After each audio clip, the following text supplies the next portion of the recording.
کوئی مردہ استعارہ وہ تصور کریں. وہ کس معنی میں یہ اس کو مردہ استعارہ کہتے ہیں؟ وہ یہ کہتے ہیں کہ چونکہ اس کا جو معنوی دائرہ ہے وہ ایک خاص چار دیواری کا پابند ہوتا ہے. ٹھیک ہے. اور استعارہ جو ہے وہ پھیلتا ہے، معنی کی مختلف سطحیں اس پر منکشف ہوتی ہیں. میں یہ سمجھتا ہوں کہ جو محاورہ ہے وہ بھی کسی خاص چار دیواری کا مقید نہیں ہوتا. ٹھیک ہے. ایک تو دو محاورے اور استعارے میں بنیادی فرق یہ ہے کہ استعارہ تو ہماری اس تخیلاتی فضا کو ساتھ لے کر آتا ہے، جبکہ محاورے کے پاس ایک منظر بھی ہوتا ہے، ایک تصویر بھی اس کے پاس ہوتی ہے، اور ایک خاص واقعہ یا ایک خاص یعنی کیفیت وہ بھی اس کے پاس موجود ہوتی ہے. مثلا اگر آپ محاوروں پر غور کریں تو اس میں باقاعدہ ہمیں اس سماج کی مختلف تصویریں جو جمع ہو گئی ہیں اس کے اندر.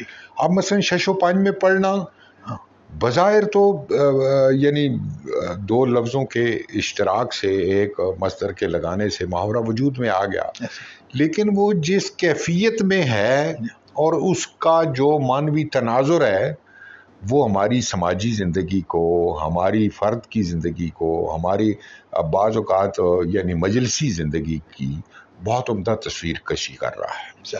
محاورے کا وجود بھی یعنی اگر ہم اس کو دیکھیں کہ وہ کب بنتا ہے، کون بناتا ہے اس کو، ایسا نہیں ہے کہ کوئی علماء اس کو وضع کرتے ہیں یا کوئی زبان کا وقوف رکھنے والے لوگ اس کو وضع کرتے ہیں، ایسا نہیں ہے. یہ سماجی عمل ہے، اور جس طرح زبان تشکیل پاتی ہے اسی طرح محاورہ بھی تشکیل پاتا ہے. اور وہی لفظ جو ہماری روزمرہ میں یا ہماری حقیقی زبان میں موجود ہوتے ہیں وہی ذرا سے تراش خراش کے بعد اس کا حصہ بنتے رہتے ہیں، اور یہ پورا سماج اس میں وہ شامل ہوتا ہے. وہ جیسے جیسے کسی علاقے سے نکلتا ہے اور وہ ایک بڑے دائرے میں داخل ہوتا ہے اس کو ایک قبول عام مل جاتا ہے، اور پھر وہ ہمارے یعنی ادبیات کا حصہ بننے لگتا ہے. اب ایک تو یہ کہ کفایت لفظی کا سب سے عمدہ اظہار محاورہ ہے. ایک اور ہمارے جو علم بیان اور علم بدیع اور قواعد کے علماء ہیں انہوں نے ایک اور زیادتی یہ کی کہ محاورے کو علم بیان میں شامل نہیں کیا. جی میں یہی سوال کرنے لگا تھا کیوں نہیں کیا. اب یہ معلوم نہیں ہے. دیکھیں علم بیان کے جتنے عناصر ہیں ان سب کی بنیاد مجاز پر ہے. تو محاورہ چونکہ اس سلسلے کا پہلا وہ عنصر ہے یا پہلا وہ مرکز ہے جو اپنا دریچہ کھولتا ہے مجاز کی طرف. مجھے بڑی حیرت ہوتی ہے کہ ہمارے اساتذہ کے ہاں ایسا اس کے ساتھ سلوک کیا گیا. میں یہ سمجھتا ہوں کہ اس کو علم بیان کا پہلا عنصر کے طور پر اس کو قبول کیا جانا چاہیے. کیوں؟ اس لیے کہ یہ اظہار اور بیان کی لیاقت میں وہی کام کر رہا ہے جو تشبیہ کرتی ہے، جو استعارہ کرتا ہے، جو علامت کرتی ہے، مجاز کے مختلف رنگ کرتے ہیں اس میں، وہی کام محاورہ کر رہا ہے. اور پھر یہ کہ محاورہ باقاعدہ ایک سماج کی تصویر کا حامل بھی ہوتا ہے. جیسے میں نے ابھی گزارش کی، استعارے کے پاس وہ بات نہیں ہوتی، تشبیہ کے پاس وہ بات نہیں ہوتی جو محاورے کے پاس ہوتی ہے. اس میں ایک پورا دیکھیں، وہ غالب نے دو محاورے باندھے ہیں. دیکھیے کہ گدا سمجھ کے وہ چپ تھا، میری جو شامت آئے اٹھا اور اٹھ کے قدم میں نے پاس باں کے لیے. اب قدم لینا محاورہ ہے اور شامت آنا بھی محاورہ ہے، دونوں محاورے ہیں، اور قدرت کلام کے ساتھ ان کو اس نے نظم کیا ہے. اب ہم دیکھتے ہیں کہ اس شعر کی اگر ہم تعبیر اور توضیح اور وضاحت کرنے لگ جائیں تو کتنی بڑی کیفیت کو اور کتنے بڑے واقعے کو ان محاوروں نے اختصار اور اجمال کے ساتھ شعر کا حصہ بنا دیا ہے. اور معنی بھی متعین نہیں کیے. یعنی آپ جتنا اس پر غور و فکر کریں گے اس میں معنی کا ایک نیا احساس آپ کو ابھرتا ہوا دکھائی دے گا. تو میں یہ سمجھتا ہوں کہ وہ رشید حسن خان نے جو یہ بات کی تھی کہ یہ مردہ استعارہ ہے، یعنی وہ میں اس معنوں میں درست نہیں سمجھتا. میں تو یہ سمجھتا ہوں کہ یہ جو ہمارے لفظ ہیں حقیقی معنوں میں استعمال ہونے والے ہیں یہ بھی مردہ نہیں ہوتے. کیونکہ وہ بھی کسی علامت کی شکل میں آ رہے ہوتے ہیں، وہ بھی کسی چیز کے لیے ظاہر ہے کوئی دال اور مدلول کے ساتھ وہ جڑے ہوتے ہیں، ان کو بھی بہت اکیرا نہیں سمجھنا چاہیے، ان کے اندر بھی ڈائمینشن موجود ہوتی ہیں۔ پھر اگلا چونکہ یہ مرحلہ ہے کہ انہی لفظوں کو کسی نئے معنوی تناظر کے ساتھ، کسی نئے معنوی احساس کے ساتھ ہم پیش کرتے ہیں، تو ظاہر ہے اس کے اندر ایک نیا پن شامل ہوتا ہے۔ اور وہی اب مثلا باغ ہونا، آپ دیکھیں اس باغ ہونے میں محض کوئی معنی نہیں رکھ دیا گیا بلکہ کیفیت رکھ دی گئی ہے، اور وہ کیفیت جب بھی ہم اس کا استعمال کریں گے، یعنی یہ آرائشی عنصر ہے ہمارے کلام کا، ہمارے اظہار کا، اور جتنے سلیقے کے ساتھ یہ استعمال ہوگا اتنے زیادہ معنی اور اتنی زیادہ تہیں اس کے اندر آئیں گی۔ اگر وہ ایک ہی سطح پر استعمال ہوگا تو ظاہر ہے اس کا وہی ایک معنی مراد دیا جائے گا، لیکن جب وہ قدرت اظہار کے ساتھ آئے گا تو یقیناً اس کے اندر نئے معنی شامل ہو جائیں گے۔ ایک دو چھوٹے چھوٹے سوالات ہیں سر، تھوڑی وضاحتوں کے لیے نا، مثلا جو اٹھا اور اٹھ کے قدم میں نے پاسباں کے لیے، شعر کے معنی تو کئی اس میں سے نکالے جا سکتے ہیں، لیکن قدم لینے کا معنی تو ایک ہی ہے، وہ تو اس شعر میں وہی رہتا ہے، تو معنی کی جو وسعت ہے استعارے کے مقابلے میں وہ تو ظاہر کم ہی ہو جاتی ہے نا۔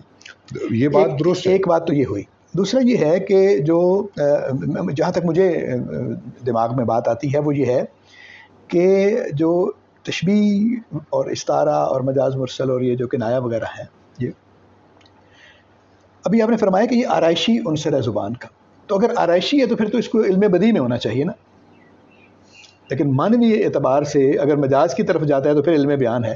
کہیں یہ فرق تو نہیں ہے کہ انفرادی اور اجتماعی کا معاملہ ہے، کہ علم بیان ان معاملات کو ڈسکس کرتا ہے جہاں پر انفرادی آدمی جو ہے وہ مجاز پیدا کرتا ہے، تشبیہ آپ خود پیدا کرتے ہیں، نئی بھی لا سکتے ہیں، استعارہ آپ نیا بھی لا سکتے ہیں، علامت نئی لا سکتے ہیں آپ، لیکن محاورہ آپ نیا نہیں بنا سکتے، وہ معاشرہ مل کر بنائے گا۔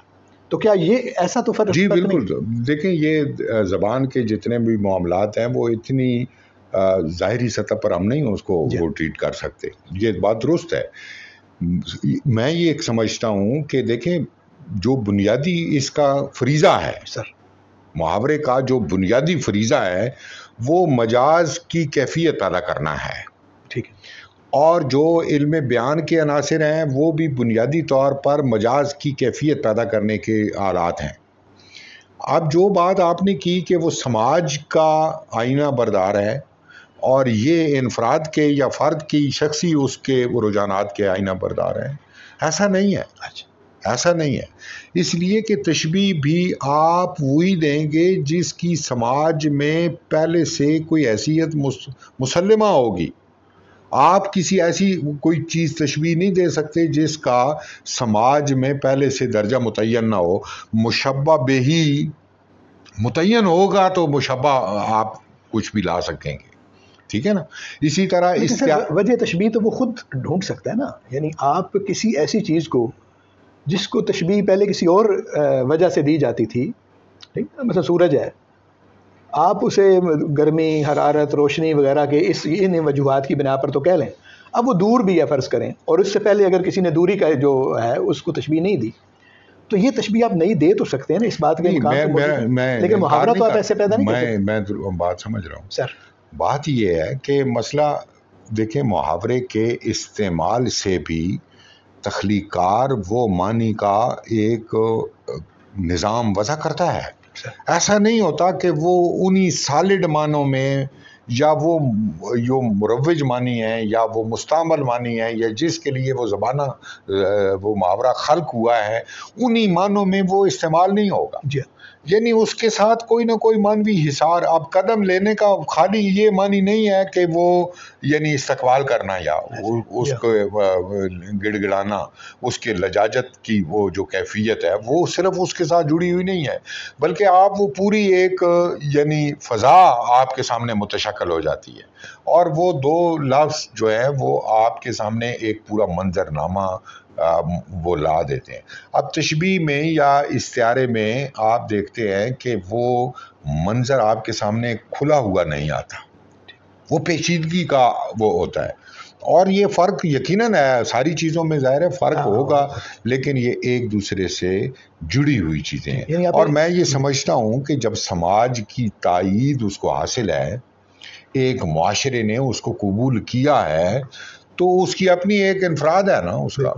اور اگر وہ تشبیہ کو اس طرح سا اس کا وہ نہیں ہے، یعنی وہ شخصی چیز ہے اور آپ کے بقول یا وہ استعارہ شخصی ہے، اس کے بھی کوئی رنگ سماج سے جڑے ہوئے ہیں، ظاہر متشکل نہیں ہے اس طرح سے.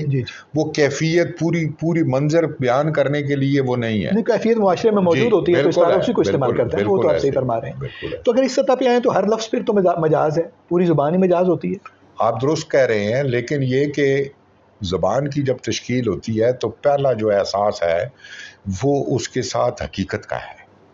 ٹھیک ہے. اور وہ لفظ وضع کر دیا گیا ہے، یعنی اگرچہ وہ کیسے وضع ہوا اس کے لیے کوئی قاعدہ کلیہ نہیں ہے. وہ زبان جہاں بولی جا رہی ہے، وہ لوگوں کا جو احساس ہے معنوں کا، وہ کسی کے لیے وہ جیسے وہ خواجہ میر دارد نے فرمایا نا کہ الفاظ خلق ہم بن سب معاملات سے تھے، معنی کی طرح ربط گفتار ہیں تو ہم ہیں.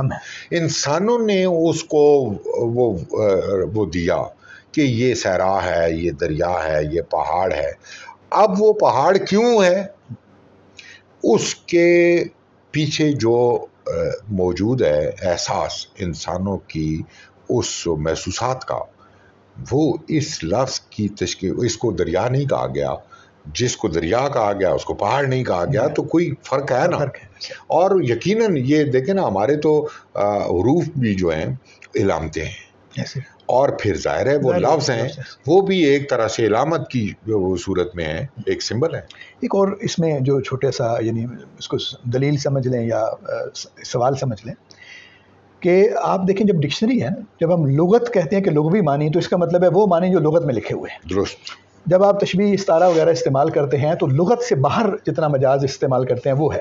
درست. لیکن محاورہ تو لغت کا حصہ ہوتا ہے. وہ آپ بالکل درست فرما رہے ہیں کہ وہ زبان سے چونکہ پنپتا ہے، زبان سے متشکل ہوتا ہے، اور انہی لفظوں سے مل کر وہ وجود میں آتا ہے، تو اس کی جو حیثیت ہے وہ زبان کے ساتھ جڑتی ہے. ٹھیک ہے. لغوی معنی ہے نا بنیادی طور پر. لغوی معنی ہے. محاورے کا بھی معنی لغوی ہے. جی وہی معنی ہے جو متعین کیے ہیں سماج نے. وہ مرادی معنی ہے، وہ اختیاری معنی نہیں ہے، وہ مطلب اختیار کی ہوئی معنی ہے، لیکن ایک سماج کی تائید اور یعنی اس کو اعتماد حاصل ہے اس کو، اور وہ معنی وہ دے گا. لغت کا حصہ ہم بنائیں گے، لیکن اس کا استعمال اس کے اندر نئے امکانات کو روشن کرے گا. یہ اس کا تخلیقی استعمال ہوگا. بالکل صحیح. اب آخری بات اس پہ یہ فرما دیجیے کہ اس کے ارتقاء کا جو طریقہ ہے وہ کیا ہے، یعنی کتنے وقت اندازاً، یعنی اب ہم طے تو نہیں کر سکتے کہ 10 سال بعد نیا محاورہ آ جائے گا یا 20 سال کے بعد آ جائے گا، لیکن پھر بھی ایک موٹا طے تو کیا جا سکتا ہے کہ کتنا وقت گزر جانے پر نئے محاورات آ جاتے ہیں، اور ان کے آنے کے جو دریچے ہیں یا در ہیں وہ کون کون سے ہوتے ہیں. دوسری زبانوں سے آتا ہے، یا نئے ماحول سے آتا ہے، یا نئی جو آپ کے چیزیں اکتشافات نئے آتے ہیں زندگی میں اس سے آتا ہے. تو اس کے آنے کے بننے کے کیا ہیں، اور اردو میں اس کا جو چلن ہے، اس کا ارتقاء ہے. اب کی اردو کی بات کر رہے ہیں، کیونکہ اب ہم دیکھیں نا مثلا ہم جو لغت دیکھتے ہیں وہ تو 50 60 70 سال پہلے مرتب ہوئے ہیں. درست. تو اس کے بعد جو تبدیلی آ گئی ہے زبان میں، زندگی میں، اس کے محاورے جو ہیں وہ کدھر گئے، وہ موجود ہیں یا نہیں ہیں. اس بات تو سمجھنے کے لیے یہ فرمائیے کہ محاورے کا ارتقاء کیسے ہوتا ہے، اور اردو کا محاورہ ارتقاء کر کے اب آپ کے خیال میں کہاں تک پہنچ چکا ہے. دیکھیں جیسے زبان اپنی ایک دریا کی طرح ہے، اس میں تغیر ہوتا رہتا ہے، لیکن وہ محسوس نہیں اس طرح سے ہوتا. آہستہ آہستہ وہ اپنی صورت، اپنا رنگ، اپنا احساس، اپنا چلن بدلتی رہتی ہے، لیکن وہ یک لخت کوئی ایسا وہ نہیں کرتی، تبدیلی اس میں نہیں آتی. یہ ایک فطری عمل ہے، اور یہ صدیوں پر پھیلا ہوا عمل ہے. اس کو ہم کسی خاص وقت میں وہ نہیں کر سکتے. لیکن جیسے آپ نے ابھی فرمایا کہ اس طرح کے انقلابات، اس طرح کے واقعات، اس طرح کی کیفیت جو ہے وہ زبان میں تبدیلی لاتی ہے. اور جب زبان میں تبدیلی آتی ہے یعنی نئے لفظ خلق ہوتے ہیں یا نئے لفظ وضع ہوتے ہیں تو پھر محاورہ بھی کہیں وضع ہونا شروع ہو جاتا ہے. اس میں آپ اس کو وہ بھی ایک زبان کی طرح ایک تشکیل میں رہتا ہے. مثلاً آپ ہم پچھلے زمانوں پر اگر ہم بات کریں تو کوئی محاورے ہمارے سامنے وجود میں آئے ہیں جو ہمارے جدید زمانے کو کے عکاسی کرتے ہیں. ابھی وہ لغت میں شامل اس طرح سے نہیں ہوئے یا ابھی ان کو نہیں ڈالا گیا چونکہ ہمارے ہاں لغت نویسی کو وہ توجہ نہیں دی جاتی کہ زبان قدم قدم پر بدل رہی ہے تو قدم قدم پر اس کے ان صورتوں کو محفوظ کیا جانا چاہیے. لیکن ہمارے ادبیات میں ہماری تحریروں میں ہمارے علم و ادب کے مختلف رنگوں میں وہ شامل ہوتا رہتا ہے. بھائی مثال کے طور پر اب بور ہونا ایک محاورہ ہے. یہ بوریت سے آیا ہے. بوریت بھی ایک لفظ نیا وضع ہوا اور اس سے محاورہ بھی ظاہر نیا خلق ہوا. اسی طرح آپ دیکھیں جو ہاکی کا کھیل ہے اس میں ڈاج دی جاتی ہے تو ڈاج دینا ایک محاورہ ہے اور یہ مستعمل ہے ہماری ان ادبیات میں مستعمل ہے. ناولوں میں آیا ہے ہمارے افسانوں کا حصہ بنا ہے. ابھی کچھ عرصہ پہلے جو کرونا کی وبا آئی اس سے ہمیں کئی نئے لفظ ہوتے ہوئے آئے. کمپیوٹر کے آنے سے ہمارے ظاہر کئی نئے لفظ ہمارے زبان کا حصہ بنے تو ان سے کوئی محاورے بھی وجود میں آ رہے ہیں کوئی بن رہے ہیں تشکیل کے مراحل میں ہیں. مقامی زبانوں سے بھی جی بالکل ترجمہ ہوتے ہیں. بالکل ایسا ہوتا ہے. یعنی آپ دیکھیں نا کہ یہ اثر ہے سماج پر جو اثر مرتب ہوتا ہے وہ ڈائمینشنل ہے. وہ بہت ساری اطراف سے آ رہا ہوتا ہے.